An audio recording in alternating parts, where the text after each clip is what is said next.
with Michael Boldea.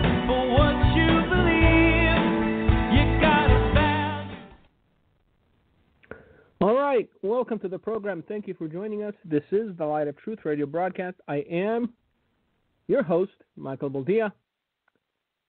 And once again, we are here. We are live and we are ready to tackle the big, important subjects like, the end of the world coming on April 23rd. Wasn't this supposed to happen last year during the lunar eclipse? Well, now somebody else is saying that April 23rd is the day we fly away to glory. Hallelujah. So if you've got plans past April 23rd, cancel them. If you're planning a family vacation and you've already bought the tickets, I'll take them, just in case, you know. You never know. Maybe God's busy that day. Maybe he'll decide that his ways are not as man's ways and his thoughts are not as man's thoughts.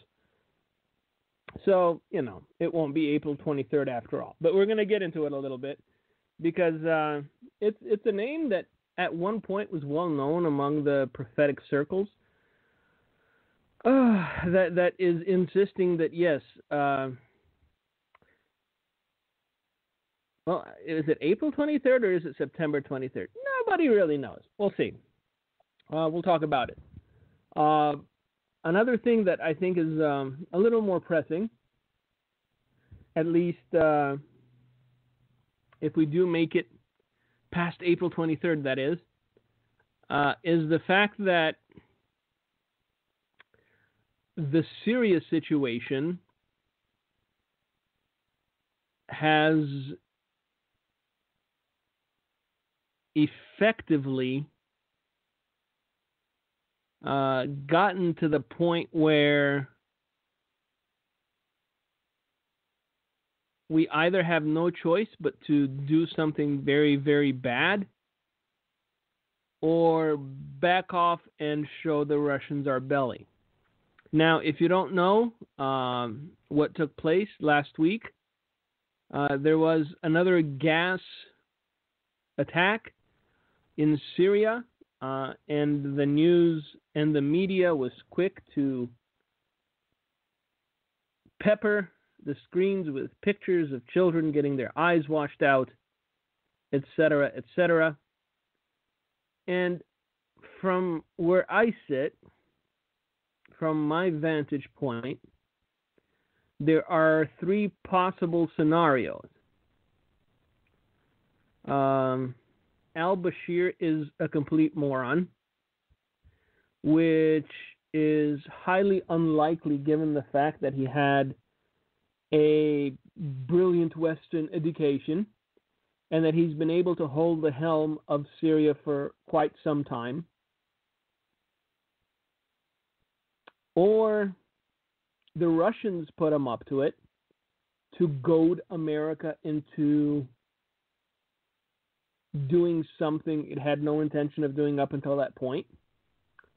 Or the third, and in my personal opinion, the likeliest thing that happened in Syria was that the rebel forces bombed their own encampments. Now, before the messages started flying and you get all the flutter, please understand that this area is tribal and barbaric. This is the part of the world where people have no qualms about putting suicide vests on 12-year-old children and sending them out into the market with a lollipop in hand. So before the outrage begins to flow, and you say, there's no way they could have done this to their own people, meaning the rebels, dare I protest and even disagree with you. Of the three possibilities, I think the one that makes most sense is that the rebels did this in order to keep America engaged. Look, I don't believe that. Just think logically through this. We announced that we were going to pull out of Syria, right? That's what Donald Trump announced 2 days before this new gas attack. So the Russians and the current power structure in Syria had already won. It was just a waiting game from this point forward. We concluded that we were going to pull out. We were leaving. We were saying goodbye. Auf Wiedersehen. We'll see you later. We can't help you if you're bent on killing each other. Why would they choose to do something that would ensure America's continued presence there? A presence that, by all accounts, is not in their best interests. You have to understand that Assad is not a moron.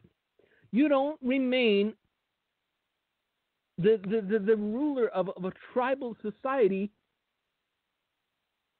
being a moron. Look, let me put it this way. Bashar Assad is a very, very cunning political animal. I'll use the word cunning because it fits. It's apropos. He aligned himself with the Russians, knowing that he could not remain in power by himself. So you can't. It's the same conundrum that the left is having trying to pinpoint Trump. Either he's a buffoon or he's a genius. You can't have it both ways. So either he mumbled and tumbled and buffooned himself into the presidency of the United States, and we should all be very wary because he may come out with a clown nose and start pushing buttons on a whim, or the man's got more than a couple brain cells rolling around up there, and he's actually pretty good at convincing people to see things his way. So Bashar Assad is said to have killed at least 70 people in a chemical attack. The question that must be asked before we start lobbing missiles, because this is getting serious. Look, I understand that right now all wars are Twitter wars until they're not. There's a very big difference between a Twitter war and an actual war, where people lose actual lives and actual limbs and actual family members. So I think that Donald Trump finally realized that real war is different than a Twitter war, so he sort of backed off a little bit. Now, again, I told you there are three possibilities. I'm trying to show you why the first is a non-starter.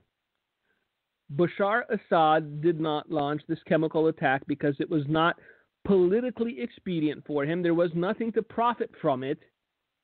And it would go contradictory to the desired result of America and American troops leaving his country.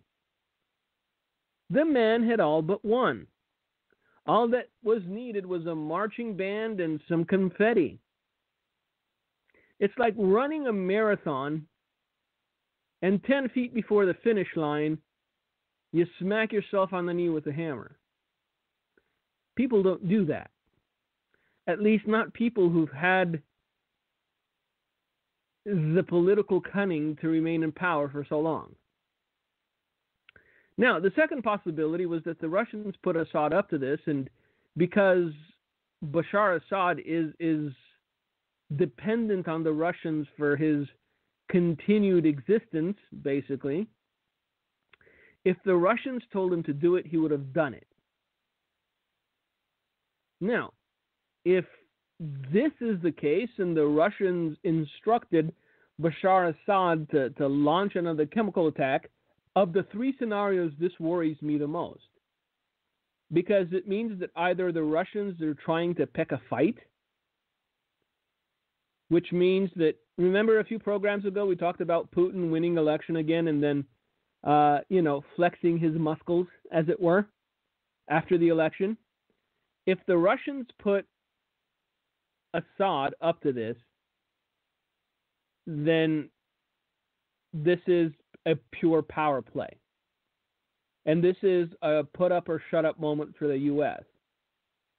So either we're willing to go all out and actually start war with the Russians basically over Syria and this chemical attack, or we back down and Putin can beat his chest like a gorilla in heat, proving to the Russian peoples how strong he is. So this is a second possibility.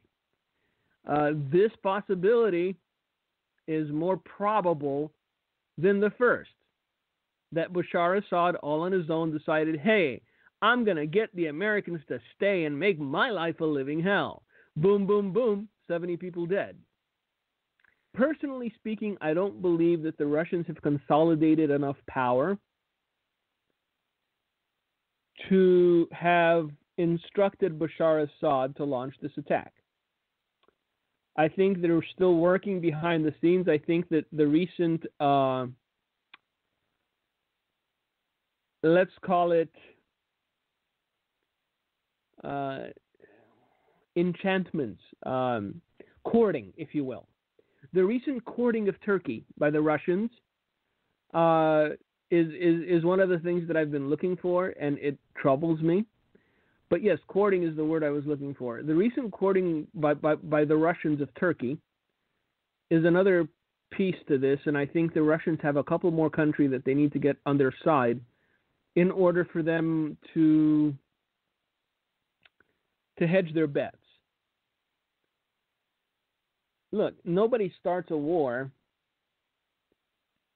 if they're certain of losing it. If you're certain you're going to lose a fight, you shut up and sit there. If you're certain a bully will clean your clock 10 times out of 10, you don't stand up to him and you don't try to pick a fight with him. So, again, Russia at this point is consolidating power and influence. It's forming its own United Nations, if you will. And look, there's another caveat to this, that as much as I try to get away from it, it still sticks in my craw, so I have to talk about it.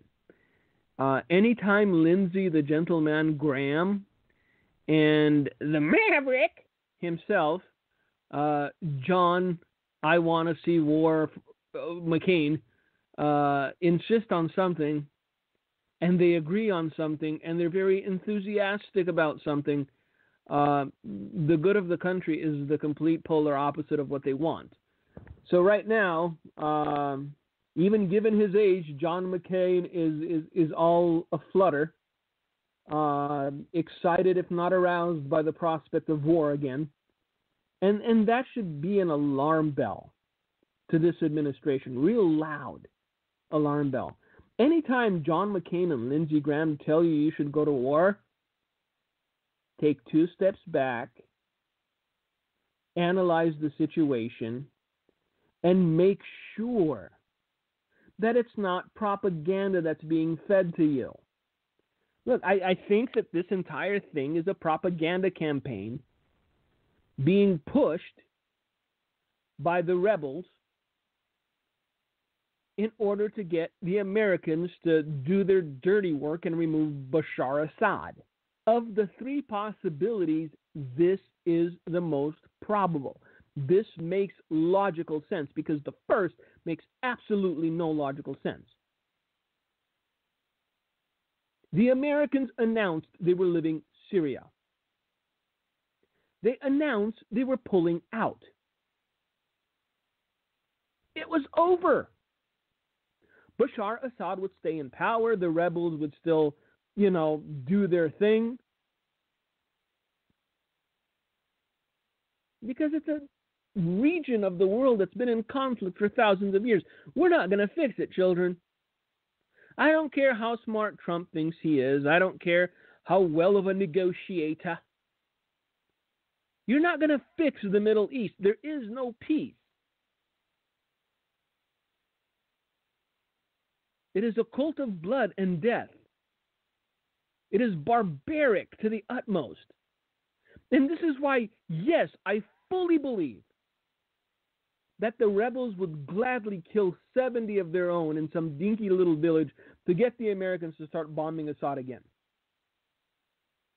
Now, as I said, Donald Trump is realizing that real war and Twitter war are very different things. And don't misunderstand me, because I know I'm gonna get the letters. You have no heart. How dare you? Your heartless children are dying. No, see, this is the reaction they want you to have. Every time you see a hurt child, a wounded child, a dead child, Lord forbid, it's your instinct. It's instinctual that you want to punish the people who did it. It's instinctual that you want to protect children. And they're playing on this. Every other picture you see are of Syrian children receiving medical treatment after gas attacks in Douma. As of now, it is only alleged that the Assad regime carried out these attacks. I think before we get into World War III, it would be wise to have a wee bit more than just allegations. And so after the allegations that the Assad regime carried out gas strikes in Douma, this is the town that apparently 70 people died in, Trump tweeted out, Russia vows to shoot down any and all missiles fired at Syria. Get ready, Russia, because they will be coming nice and new and smart. And again, this is one of the areas where I tend to flinch a little bit, because it's one thing to bloviate and exaggerate and act tough, but you better be willing to follow through with acting tough and actually be tough. Now,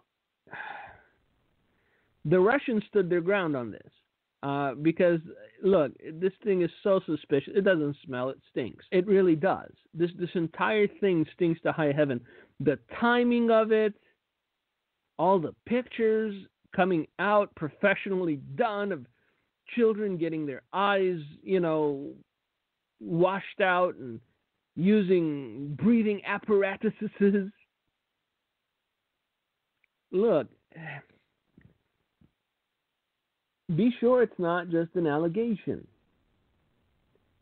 And if it turns out that indeed it was Assad, where he lost his mind for an instant and decided, hey, the Americans are leaving, I'm going to get them to stay, and he bombs the town and kills 70 people, then the next question that has to be asked, and it's a serious question, and it's a question to which there is no easy answer, because I know the moralists among us, well, the answer is very easy. We take him out. Yes, we take him out. At what cost? Why is it your business to take him out half a world away? It's not your country. He's not invading your nation. So the question that you have to ask, if it is proven that indeed it was Bashar Assad or Assad Bashar or whatever his goofy name is that carried out this chemical attack, the question that has to be answered is, what price are we willing to pay? What nation are we willing to start a war with? How many American kids are we willing to see come home in body bags to try and bring peace to a nation that will never have peace? a region that is barbaric in nature, and a place we quite frankly have no business being in. Look, I understand we need to take out ISIS. They're isolated. Kill them all. But when you try to play kingmaker, when you do as the previous administration did with Gaddafi in Libya and other things, anytime you unseat a supposed despot, the narrative, isn't it? He is a bloodthirsty despot. The man has an Ivy League education. He is not a zealot by any means. I'm talking about Assad. His wife is not even a practicing Muslim. So in this context, yes, please, the more secular, the better when it comes to a Islamic nation. Sorry, that's just the way it is, because a true Muslim just wants to kill you if you're a Christian or a Jew. So between having a true Muslim as leader of Syria, you know, one of those zealots that'll strap a suicide vest on a 12-year-old and send them to somebody's school, or Bashar Assad, him of the Ivy League education with the westernized wife, as far as an impact that it would have on my life, I'm not going to meddle. Look, we need to learn that we can't fix the world's problems. So again, back to the question, if it is proven, and as yet, again, this doesn't smell, it stinks. Character. It's illogical. It's counterintuitive. It's almost suicidal. And if somebody really is suicidal, why would they want to cling to power so much? Speaking of Assad, of course. So, I keep getting distracted. The question is this. If it is proven that Bashar Assad did order this chemical attack, are we willing to start World War III over it?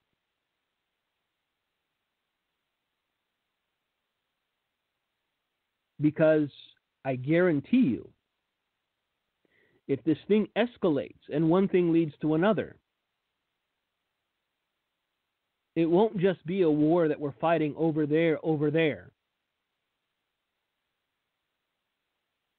And it's not going to be a war that we're fighting with a rinky-dink country like Syria who has to shut up and take it.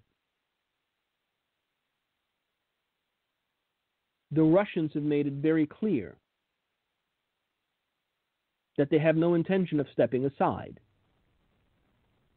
They've made it very clear that they have no intention of letting America unseat Assad without a fight. Now, I know Lindsey Graham and John McCain really want to see war. Because let's face it, John McCain's on his way out, and Lindsey Graham, well, it's Lindsey Graham.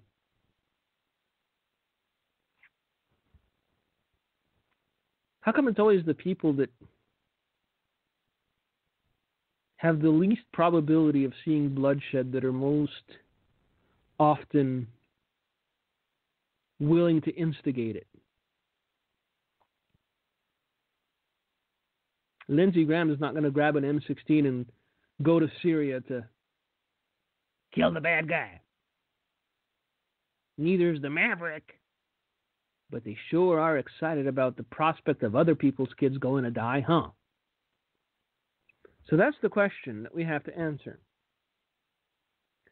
If it turns out that it was Assad that ordered this attack, are we willing to start World War III over it? Now, you know me. I don't like to get hyperbolic. I'm not that guy. Every time a new person comes into the administration, he's going to start World War III. At first it was Pompeo that was going to start World War III. Now it's what? The guy who used to be ambassador, John Bolton. Next it's going to be what? Trump's pet dog. He's going to start World War III. Look, if anyone's going to start World War III, it's going to be the Russians. They're going to instigate it. That's my biggest concern right now, that the Russians put Assad up to this to test our mettle, to see how far we're willing to go, and to see if we're willing to engage in open conflict over Syria. That is my biggest concern. As yet, it's up in the air. Donald Trump promised a response. I think it was done in haste, to be honest with you. I tell you the truth. I'll be honest with you every step of the way. And so if I see that something is a misstep or something is wrong, then I'll say it. It's the way I am. I think it was done in haste. You need to have proof. Solid, undeniable proof before you commit a nation to war. So that's where we're at. But hey, fear not. The rapture is a-coming. We're all getting out. So it doesn't really matter. That was a good segue, wasn't it?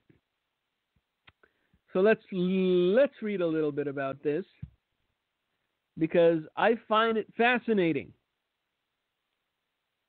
that every year now there's a new rapture. So last year it was supposed to be during the solar eclipse. I made a little fun about it. Some people got angry with me. How dare I? How dare I? You'll see and you'll be sorry. And I said, look, it's a great time to start a new business. Send me $10,000 and the address where your pet will be, and in case of your rapture, I'll take care of your pet. Nobody took me up on the offer. But yeah, if you have a goldfish, a turtle, something easy, not a dog. I don't like picking up dog feces, so I can't help your dog.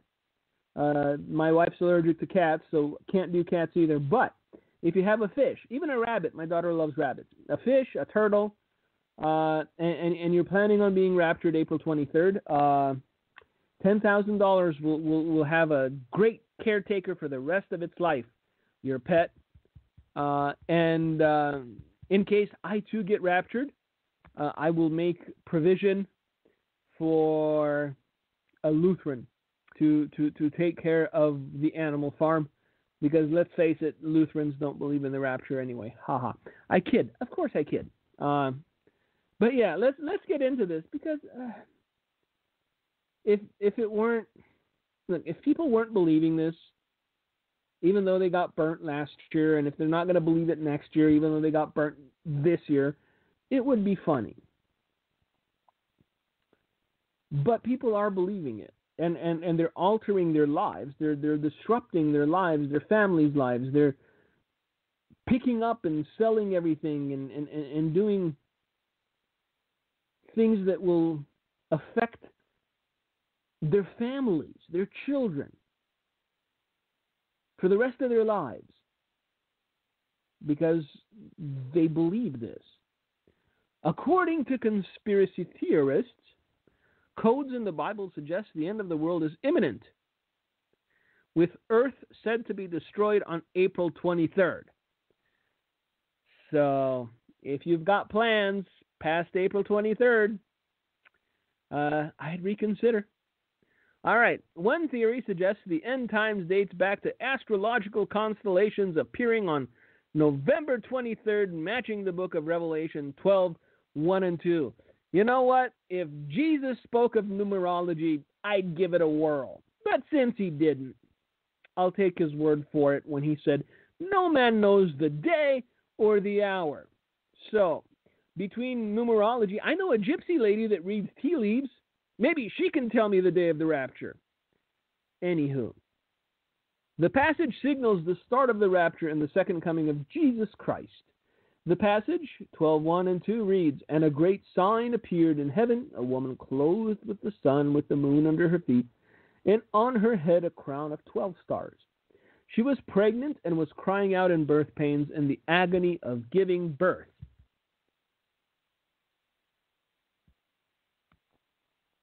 It is thought, now again,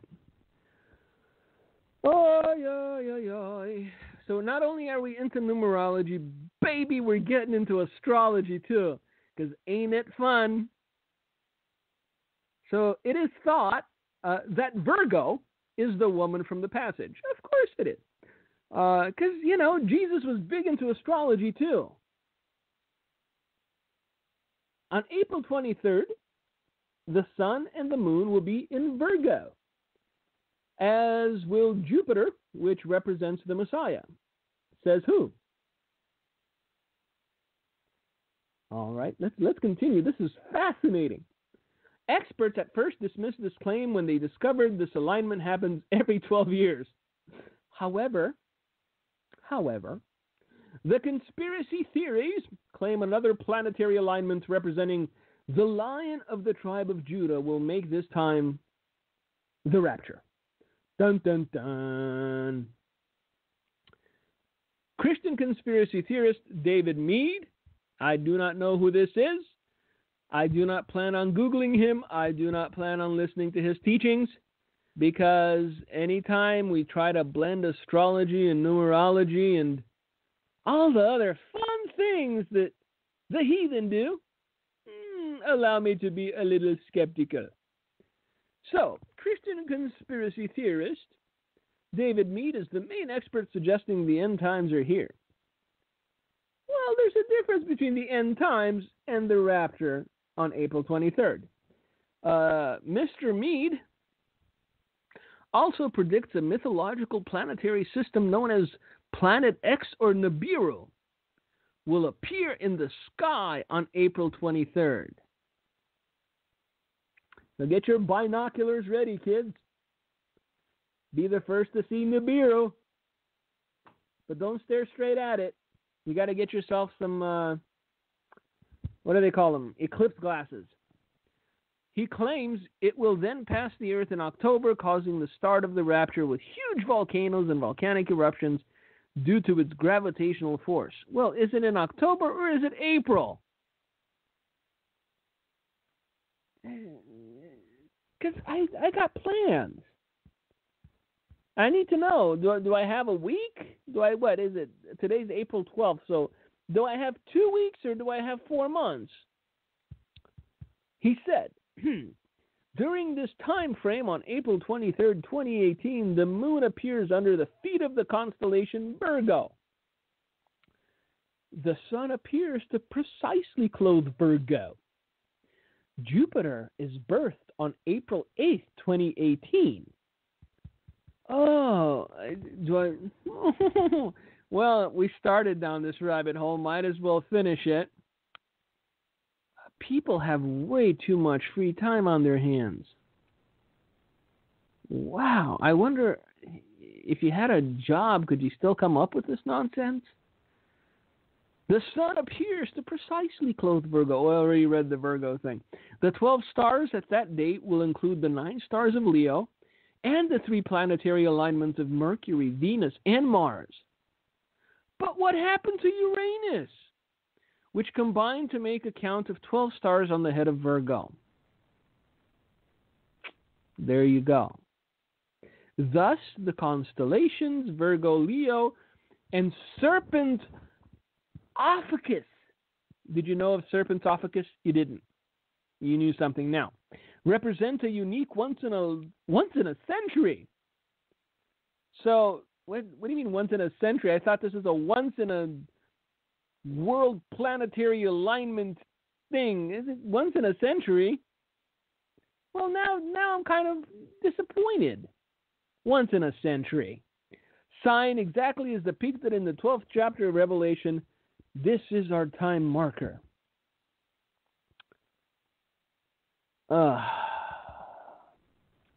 NASA NASA has debunked the existence of Planet X before, calling it a hoax. Mr. Meade stands by his story. Well, what else is he going to do? The rarity of the formation has come into question, with Jonathan Serfati suggesting the phenomena has occurred 4 times in the last millennium, and we are still here. Yes, but Virgo. In an article entitled "Would the World End on April 23rd?" he said, as usual with any astrology or a Christian adaptation of it, what was I saying? I hadn't even read this article. I had not read this article. I clicked on the title because I thought it was amusing and I recognized the face of a guy sitting in a chair. Like I said, he was big in the prophetic thing, Hebrew roots movement type deal back in the 90s. And it's not the Mr. Meade guy that I'm talking about. In an article entitled "Would the World End on April 23rd?" he said, as usual with any astrology or Christian adaptation of it, one cherry picks the stars that fit the desired conclusion. That is a brilliant way of looking at it. There is nothing to suggest that April 23rd is a momentous date for biblical prophecy, and Christians need to be careful about being drawn into such sensationalism or sensationalist claims. We won't know the day or the hour, so we should be prepared at all times. I echo the sentiment. So, if you canceled your electricity on April 24th, if you're no longer paying your water bill because, hey, you're not going to be here anyway, should look into a payment plan. Because, yeah, Nibiru, Virgo, what was it? Mars, constellations, Venus, and Mercury. Jesus was not an astrologer. He said there will be signs in the heavens. He did not say the stars will be the sign. But hey, we're splitting hairs at this point because we're getting raptured. See, people who believe it, they're not even listening anymore, man. People who believe that this is actually true, again. Remember last year? Remember the letters that I read to you about people like rebuking me for not believing and threatening me that I'd be left behind and that they'd get raptured because I didn't believe? It's going to happen again this year. Likely the same people, same letters. Why must you try to kill our faith? It's a delusion. It's not faith, it's numerology mixed with astrology. Come on. We should know better. We really should. But this thing is going to have legs, I tell you, in the next 2 weeks. Everybody's going to be talking about it within Christian circles. Are you ready? Are you ready? Virgo and Mercury. Oh, Lord have mercy. Now, I'm going to get to one more story, which I found to be very interesting, because I've had a lot of discussions with people I consider smarter than myself as to how it's possible for men to be cruel to the extent of Nazi Germany again. And I think this article, or at least the title of it, really does reveal the fact that the reason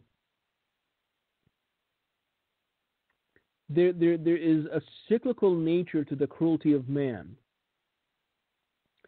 is because within 2 generations, maybe 3, the true level of the cruelty perpetrated is forgotten or diminished or dismissed. I think that's the best way I can put it. But first, I did get a note today. I wanted to mention this before we run out of time. Please keep Brother Douglas's wife in your prayers. Her faith is being tested again.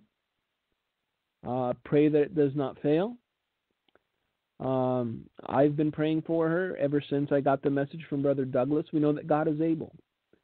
We know that God is a God of healing. We know that God is a God of power. So just keep her in your prayers, because God has done miracles before, and I know that He can do them again. Now, the story I referenced was,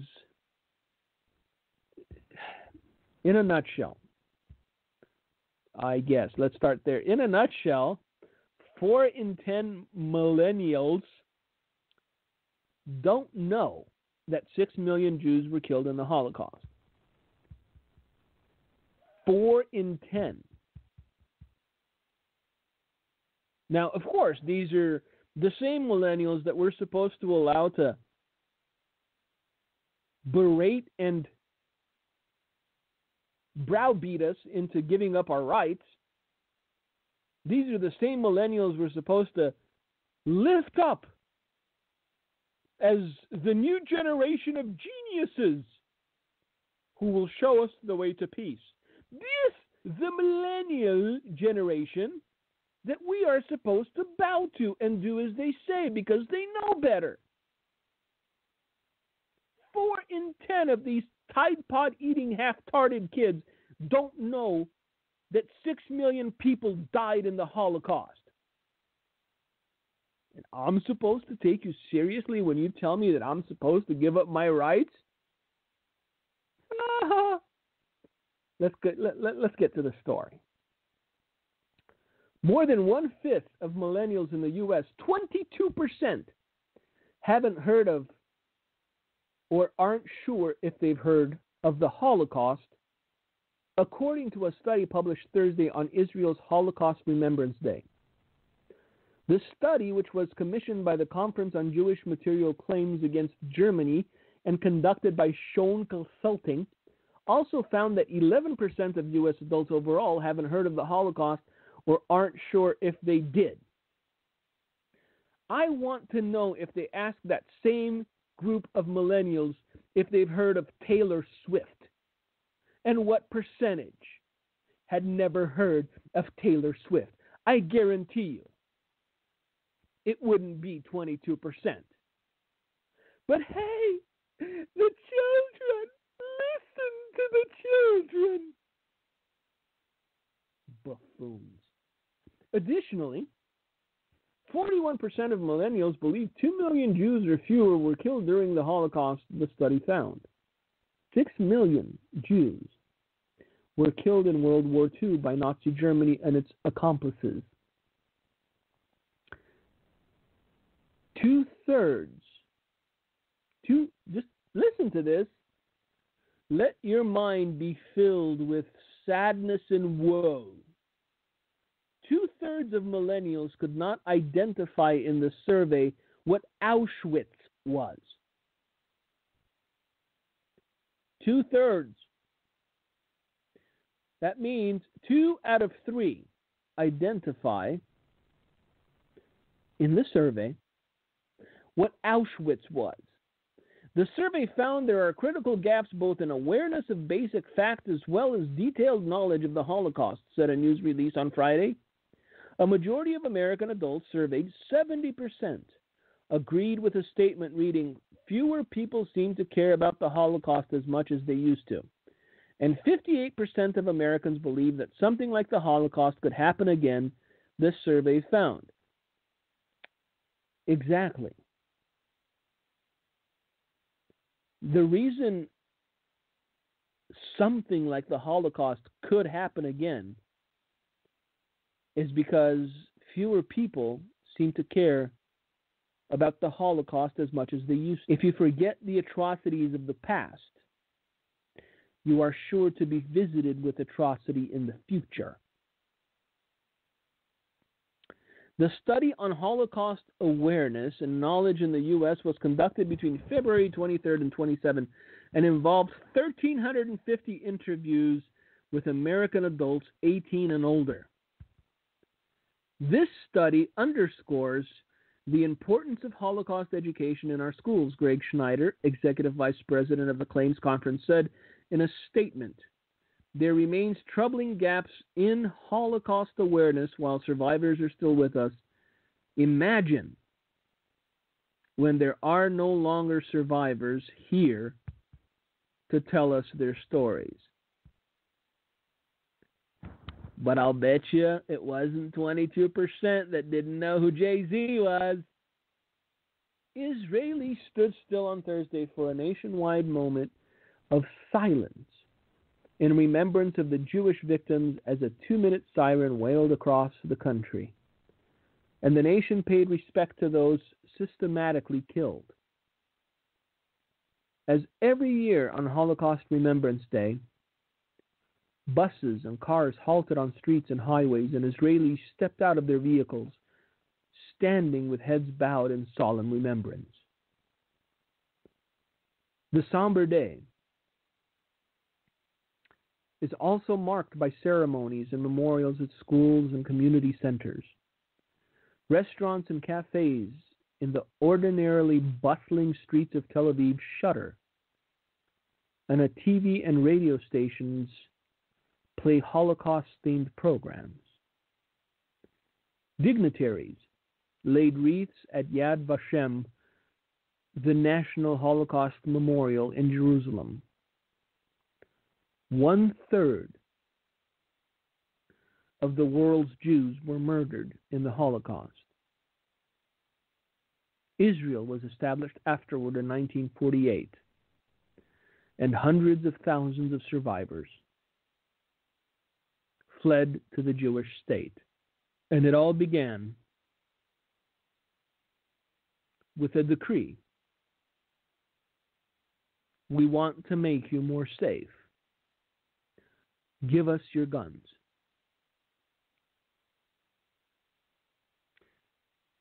I say this as someone who does not own a gun. Understand this. I do not own a firearm, but I am a earnest enough student of history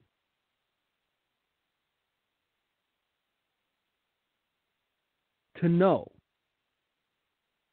how every mass genocide within the last 2 centuries began. It's for your own good. It's for your own protection. Give up the thing that you are able to protect yourself with. So be aware of that. Contextualize everything you've heard tonight. On one side, you have 2/3 of millennials not knowing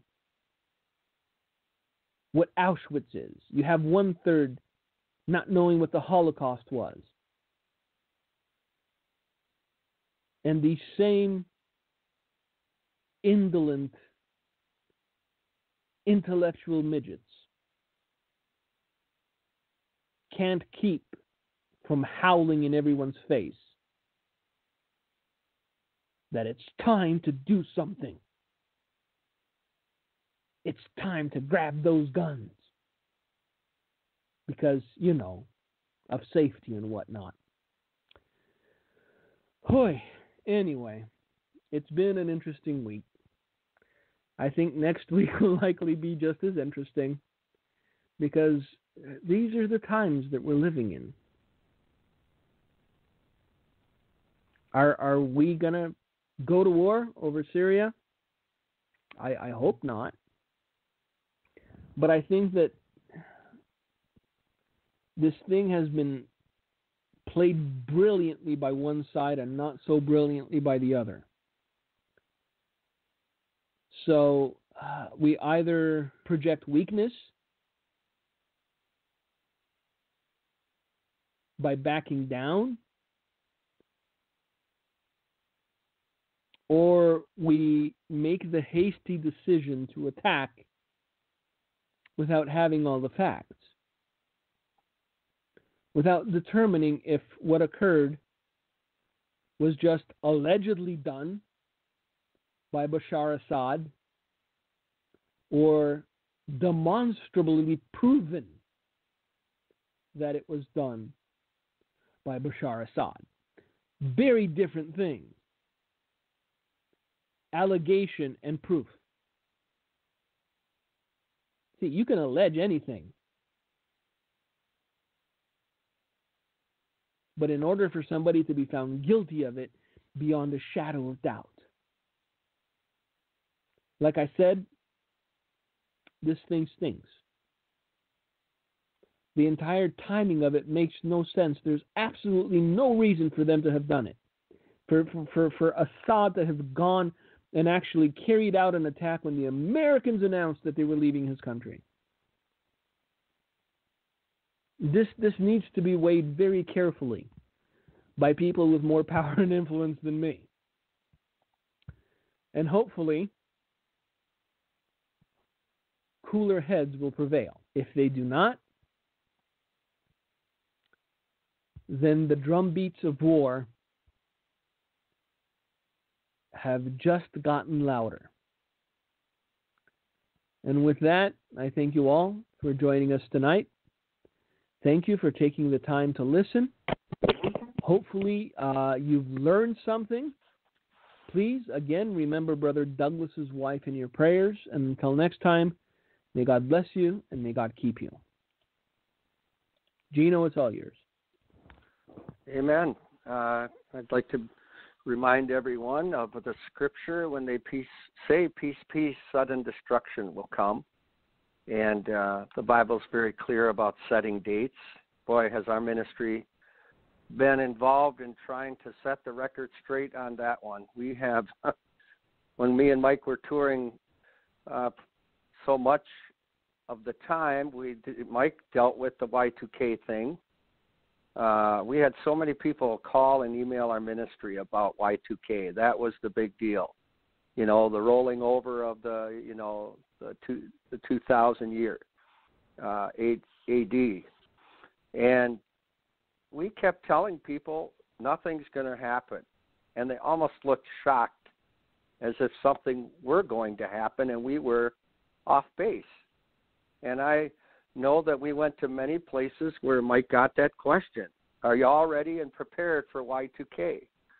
And I would be observing him trying to calmly tell the people that we're buying tons of food, and even to the point that I believe some people bought, I'd have to research it better, but I think they were even selling some form of especially aluminum or metal plated undies and long johns, if you believe that one. But we heard it all, and guess what? Nothing happened. Wasn't hardly a blip on the radar. Last year, as Mike said, some people were predicting the end of the world. That's been, for the last 10 or 15 years, a very popular deal for many. And then you've got the flat earth people, which we get emails and calls about that, the flat earth. Yet from space, you can clearly see the earth is round and et cetera, not flat. You can go online and look at the live feed of the International Space Station, and there's a curvature of the earth. But there's a lot of Christians that believe in the flat earth theory. You know what? While the lost are going to hell and many people are, slipping into eternity daily, you've got to admit that is a very lame thing to do, to get caught up in believing the earth. And God help us to, listen to the watchmen that are blowing a trumpet and telling us to get back to Christ and the Bible and repentance and not get caught. What's the Bible say? In the last days, they will be involved in fables, fables. And that's what this is. And, just stick to the Word of God and that only. And let that be your guide, your beacon of hope, and where you get your truth from. Because there's a lot of error out there. And I believe strongly that our ministry has been called to speak the truth and raise the banner of what truth is, and the truth is in God's Word.